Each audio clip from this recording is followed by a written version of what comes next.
حضرت امام اعمش رحمۃ اللہ علیہ آپ کی اہلیہ روز کہتی آٹا ختم ہو گیا ہے اور روز تھیلا تھما دیتی آٹا لے آئے. ہم اتنے بڑے عالم تھے, 2 4 5 دفعہ تو وہ گئے, پھر اب ہر جگہ سے ملتا بھی نہیں تھا, تو انہوں نے پھر تھمایا تھیلا تو سمجھایا کہ نہ اتنا تنگ کرو, تھوڑا گزارا کرو, سب کے ساتھ ہی حالات ہیں.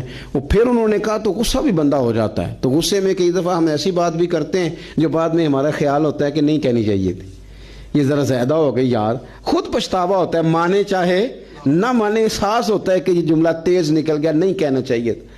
تو امام صاحب اتنا ناراض ہوئے اپنی اہلیہ سے کہ کہنے لگے آج کے بعد تو نے تھیلا تھمایا نا آٹے والا یا آٹے کا کہا تو تجھے 3 طلاقیں, تو فارغ ہے میری طرف سے.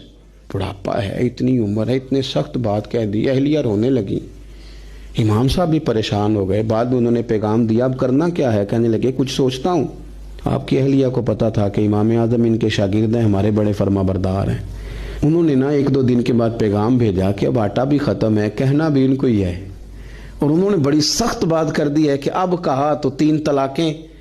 تو امام صاحب سے مسئلہ پوچھا کہ اب بتائیں کرنا کیا ہے, پیغام بھی انہی کو دینا ہے, شوہر بھی میرے یہی ہیں, پردہ دار عورت ہوں, کسی سے بات بھی نہیں کر سکتی.